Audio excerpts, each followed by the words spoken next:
جہاں دیکھا کسی دولت مند کو ڈھیر ہو گئے، جہاں مال دیکھا خوشی کی انتہا نہ رہی. ایک عجیب کیفیت ہے، رات سوتے بھی ہیں تو یہ سوچتے ہیں کہ گدے کے نیچے سے 1-2 کروڑ نکل آئیں. اور کوئی شاید ہی کسی عالم کے پاس یا بزرگ کے پاس جا کر یہ نہ کہتا ہو کہ مجھے کوئی ایسا نسخہ عطا فرمائیں کہ حضور صلی اللہ علیہ وسلم کا دیدار نصیب ہو جائے. زیادہ تر تو لوگ جاتے ہیں حضرت کوئی ایسا وظیفہ عطا فرمائیں خود کا گھر ہو جائے، مکان ہو جائے، مال آ جائے، کاروبار میں. غلط نہیں، آپ یہ کر سکتے ہیں آپ کی پریشانی کے حوالے سے.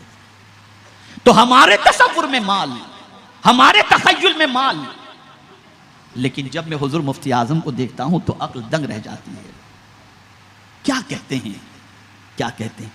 کرم یہ مجھ پہ کیا ہے میرے چشم تصور نے. تصور دیکھیں، مجھ پہ میرے تصور نے یہ کرم کیا ہے کہ آج کھینچ لی ہے تصویر یار آنکھوں میں. کھینچ لی ہے آج تصویر یار آنکھوں میں. میں جس کی محبت میں ڈوبا ہوا ہوں، جس کے تصور میں ڈوبا ہوا ہوں، اس میرے تصور جن کے تصور میں میں ڈوبا ہوا ہوں، آج اس کی تصویر میری آنکھوں میں میرے تصور نے کھینچ لی ہے. آپ اندازہ تو لگائیے، گویا حضور مفتی اعظم ہند علیہ الرحمہ یہ پیغام دے رہے ہیں، سو بھی تو محبت رسول میں، تصور میں بھی حضور کو بساؤ، زندگی میں بھی حضور کو بساؤ، اور رسول اعظم کی محبت میں اپنی زندگی کو گزارنے کا عزم مسلم کرو. کرم یہ مجھ پہ کیا ہے میرے تصور نے کہ آج کھینچ لی ہے تصویر یار آنکھوں. آپ ذرا سوچو کتنا حضور سے عشق، کتنی حضور صلی اللہ علیہ وسلم سے محبت. اب یہیں تک نہیں رکتے، جب بات قبر کی آتی ہے تو وہاں بھی کیا پیش کرتے ہیں؟ فرشتوں پوچھتے کیا ہو کہ کس کی امت ہو. کیا پوچھ رہے ہو مجھ سے؟ میں کس کی امت ہوں، مجھ سے کیا پوچھ رہے ہو؟ انداز دیکھیں، فرشتوں پوچھتے کیا ہو کہ کس کی امت ہو. کیا پوچھتے ہو تم؟ لو دیکھ لو، لو دیکھ لو ہے تصویر یار آنکھوں میں. ارے تم مجھ سے پوچھ رہے ہو میں کس کی امت ہوں؟ ارے ذرا میری آنکھوں میں دیکھ لو، میرے محبوب کا جلوہ بتا دے گا کہ میں کس کی امت ہوں. یہ وہی کہہ سکتا ہے جو عاشق اول سے یہ خیرات لیا ہو، النظر الی وجہ رسول اللہ. اور چونکہ یہ ساری کیفیات بنتی ہیں ماحول سے، اور ماحول ملا تھا امام عشق و محبت کا، جو کہتے ہیں قبر میں لہرائیں گے تا حشر چشم نور کے، جلوہ فرما ہوگی جب طلعت رسول اللہ. آپ ذرا سوچو، یہ حضور مفتی اعظم ہند علیہ الرحمہ کی کیفیت. اور اچھی طریقے سے یاد رکھیں، لکھنے والے نے لکھا ہوگا، پڑھنے والے پڑھتے ہیں. میں کسی کے دل کی کیفیت کو نہیں جانتا، لیکن پڑھا جاتا ہے میرا دل تڑپ رہا ہے، میرا جل رہا ہے سینہ. مجھے نہیں معلوم کتنا تڑپتا ہے اور کتنا جلتا ہے، لیکن جب حضور مفتی اعظم ہند علیہ الرحمہ کی حیات کا مطالعہ کرتا ہوں تو خدا کی قسم جو کیفیات قلبی ہوتی اسی کا اشعار کے اندر رنگ نظر آتا تھا. کذب بیانی کہیں دور تک نہیں. اس لیے کہ یاد رکھیں، علامہ عظمت اللہ مصباحی صاحب جانتے ہیں حضور صلی اللہ علیہ وسلم کی نعت لکھنے کے لیے صرف ایسا نہیں کہ آپ قافیہ ردیف اور فن شعر و شاعری سے لیس ہو جائیں اور لکھ ڈالیں. نہیں، آپ کے پاس علم قرآن بھی ہونا چاہیے، علم تفسیر بھی ہونا چاہیے. اس لیے کہ جہاں ادھر سے ادھر ہوئے نا تو زندگی آخرت دونوں برباد ہو جائے گی. ہاں کبھی کبھی کچھ اشعار ایسے ہو جاتے ہیں جس کی نگاہیں ہوتی ہیں اور اتنا علم نہیں ہوتا، لیکن ہو جاتا ہے کبھی کچھ اس طریقے کی بات کیفیات قلبی کی ہو جاتی ہیں جسے اشعار نکل جاتے ہیں.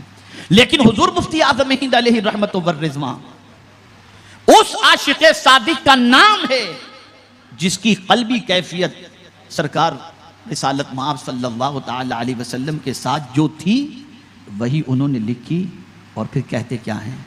اللہ اکبر، اللہ اکبر، اللہ اکبر. سرکار نے کیا فرمایا؟ تم میں کا کوئی شخص اس وقت تک کامل مومن نہیں ہو سکتا جب تک کہ اپنے بیٹے، اپنے ماں، اپنے والد اور سارے انسانوں سے زیادہ مجھ سے محبت نہ کرے. اب حضور مفتی اعظم علیہ الرحمہ کیا کہتے ہیں؟ جان پر بات آ کر آخر میں اٹکی نا، والناس اجمعین، والناس اجمعین، سارے انسانوں میں ماں باپ بیوی بچے سب آ گئے. تو حضور مفتی اعظم یہ ایک جان کیا ہے، کیا عشق ہے، یہ ایک جان کیا ہے. اگر ہو کروڑوں، حضور میری ایک جان نہیں، اگر میرے پاس کروڑوں جان بھی ہوں تو تیرے نام پر سب کو وارا کروں، میں سب کچھ آپ کے نام پر قربان کروں. یہ ہے عشق. اور دل کی کیفیت کے حوالے سے فرماتے ہیں خدا ایک پر ہو تو ایک پر محمد صلی اللہ علیہ وسلم. اگر قلب اپنا دو پارا کروں میں، اگر میں اپنے دل کے دو ٹکڑے کروں تو ایک پر اللہ لکھا ہوا ملے گا، ایک پر مصطفیٰ جان رحمت صلی اللہ علیہ وسلم. یہ کیفیت قلب ہے. اور میرا ایک جملہ ابھی گزشتہ دنوں تقریر میں اللہ نے میری زبان سے نکلوا دیا تھا، جو بہت مقبول ہوا اور اس کی امیج بنا کر کے بھی وائرل کیا گیا. اس کو جملہ یہ تھا، ہم سب کے بنتے ہیں، رب کے نہیں بنتے، اور اگر رب کے بن جائیں تو سب ہمارے بن جائیں. اب آج میں آپ کو سمجھاتا ہوں. یہ منسٹر کا میں بن جاؤں، یہ سیٹ کا میں بن جاؤں، فلاں کا میں بن جاؤں، فلاں کا میں بن جاؤں، فلاں کا ہر بڑے کا انسان بننا چاہتا ہے، ہر بڑے کا. لیکن جب میں حضور مفتی اعظم ہند علیہ الرحمہ کو دیکھتا ہوں کہ حضور کیا فرماتے ہیں، حضور مفتی اعظم ہند علیہ الرحمہ تو کہتے ہیں مجھے اپنی رحمت سے تو اپنا کر لے، مجھے کسی کا نہیں بننا ہوگا، مجھے اپنی رحمت سے تو اپنا کر لے، سوا تیرے سب سے. ایک کی بات نہیں کی، سوا تیرے سب سے کنارہ کروں میں. آپ اندازہ لگائیں، حضور آپ مجھے اپنا بنا لیں اور ایسا بنا لیں اور پھر قربان جائیے. یہ وہی کہہ سکتا ہے جو عشق میں ڈوبا ہوا ہو. یہ نہیں کہا حضور میں آپ پر اتنا درود پڑھتا ہوں اس کی وجہ سے مجھے اپنا بنا لیجئے، میں بہت مخلوق خدا کی خدمت کرتا ہوں اس کی وجہ سے مجھے اپنا بنا لیجئے. نہیں، کہیں اپنے عمل کا واسطہ نہیں، اس لیے کہ اپنے والد سے انہوں نے سیکھا تھا. اعلیٰ حضرت بھی جب سرکار کی بارگاہ میں حاضر ہوتے ہیں تو یہ نہیں کہتے کہ حضور اتنا سارا میں نے کام کیا اس کی وجہ سے سرکار مجھ پر کرم کی نظر فرما دے. نہیں کہتے تیری سرکار میں لاتا ہے رضا اس کو شفیع جو میرا غوث ہے اور لاڈلا بیٹا تیرا. اب حضور مفتی اعظم ہند علیہ الرحمہ کیا کہتے ہیں، مجھے میرے اعمال کی وجہ سے نہیں، اپنی رحمت سے، سبحان اللہ، مجھے اپنی رحمت سے تو اپنا کر لے. اس لیے کہ حضور تو رحمت للعالمین ہے نا، رحمت للعالمین ہے، اور حضور کی رحمت میں گنہگاروں کی سمائی ہے. تو عاجزی کا حال دیکھیے کہ کہیں اپنے عمل کا، کہیں اپنی عبادت کا، کہیں اپنے تقوی کا، کہیں کسی چیز کا ذکر نہیں کرتے. کہتے ہیں تو حضور بس آپ اپنی رحمت سے مجھے اپنا کر لیجئے اور ایسا کر لیجئے کہ آپ کے علاوہ کسی کے سلسلے میں سب سے میں کنارہ کر لوں. تو یہ بھی اعلیٰ حضرت سے انہوں نے لیتے ہوئے کہا، ایسا گما دے ان کی ولا میں خدا ہمیں ڈھونڈا کریں پر اپنی خبر کو خبر نہ ہو. یہ سب پڑھو سمجھو، یہ سب سمجھنے کی چیزیں.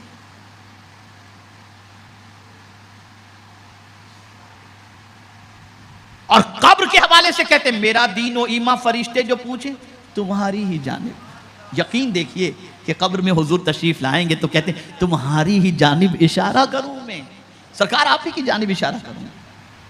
تو اے رسول گرامی وقار صلی اللہ تعالی علیہ وسلم کے پیارے دیوانوں، سرکار حضور مفتی اعظم ہند علیہ الرحمت والرضوان حضور صلی اللہ علیہ وسلم کے عشق میں اتنے ڈوبے ہوئے تھے. بس یہ جملہ یاد رکھیے گا، دعویٰ آپ بھی کرتے ہو، دعویٰ میں بھی کرتا ہوں، دعویٰ اور بھی لوگ کرتے ہیں، لیکن ہر ایک کو اپنے دعوے کے حوالے سے جب دلیل دینے کا وقت آتا ہے تو پسینہ نکل جاتا ہے. لیکن اللہ اکبر، حضور مفتی اعظم ہند علیہ الرحمہ نے پوری زندگی دعوے کی بجائے اپنی زندگی کو بطور دلیل پیش کر کے بتا دیا کہ تم میری زندگی میں یہ دیکھنا چاہتے ہو کہ میں کس سے محبت کرتا ہوں تو دیکھ لو میرے پورے وجود کو، تمہیں پتا چل جائے گا.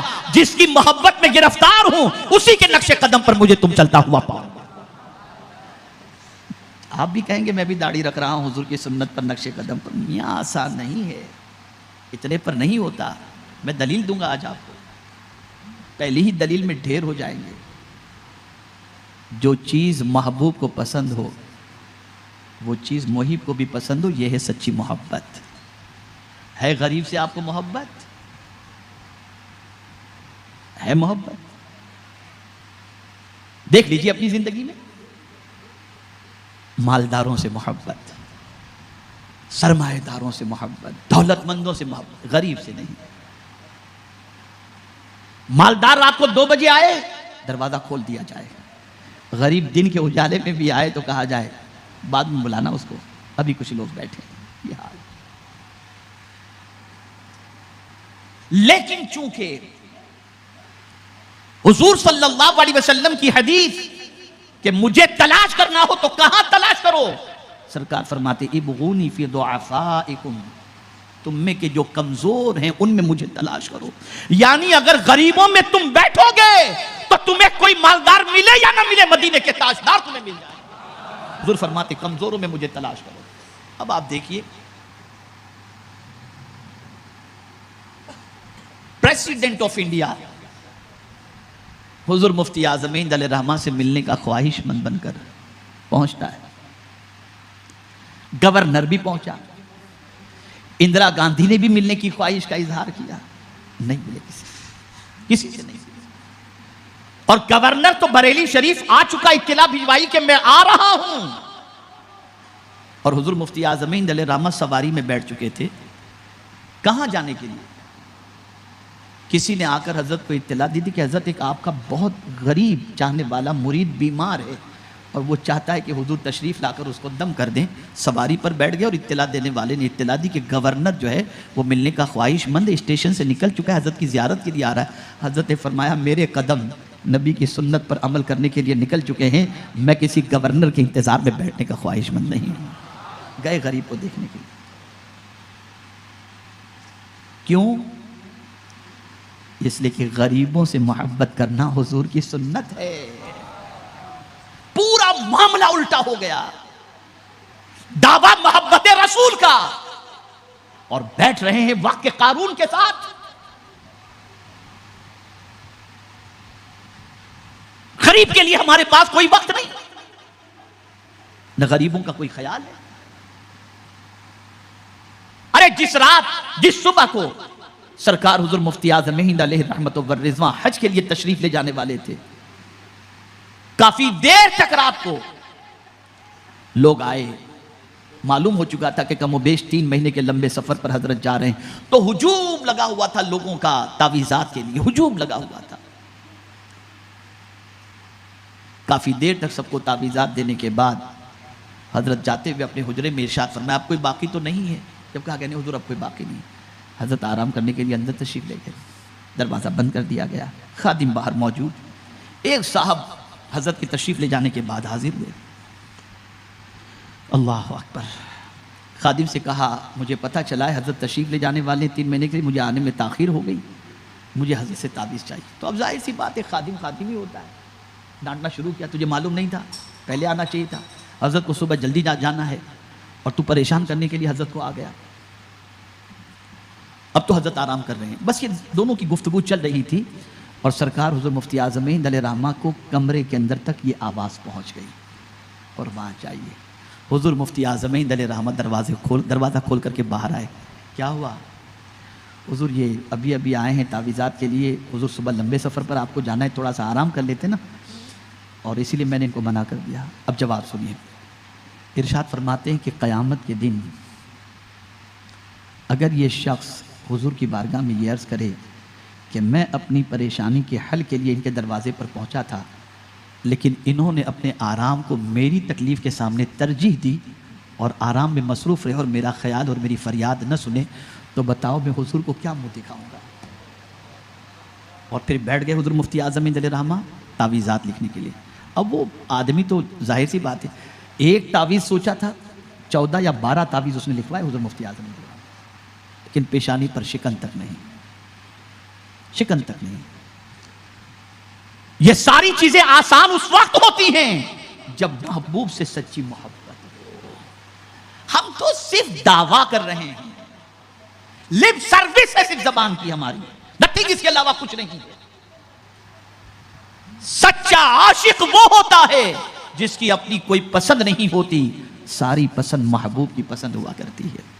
اے رسول گرامی وقار صلی اللہ تعالی علیہ وسلم کے پیارے دیوانوں، میں جو ہے وہ تحدیث نعمت کی خاطر عرض کر دوں، تحدیث نعمت کی خاطر کہ الحمدللہ میں اور میری پوری فیملی سے مراد والدہ، والدین، بھائی بہن، پھوپھی، سب کے سب، ہم لوگ ہمارے گھر ہی میں سرکار حضور مفتی اعظم ہند علیہ رحمت و رضوان قدم رنجا ہوئے تھے، اور وہیں ہمارے گھر میں حضرت کے ہاتھوں پر ہم نے بیعت کی تھی الحمدللہ۔ اور مجھے 2-3 روز تک حضرت کے ساتھ سفر میں رہنے کی سعادت بھی نصیب ہوئی ہے، اور اتنی شفقت فرماتے تھے کہ میں حضرت کے بازو میں بیٹھتا تھا اور حضرت کی پلیٹ سے لقمے چن چن کے کھایا کرتا تھا۔ اور میں آپ کو کیا بتاؤں، میرا اپنا شعر ہے، نگاہ مفتی اعظم نے زندہ کر دیا دل کو، انہی کا ساتھ محشر میں عطا ہو یا رسول اللہ۔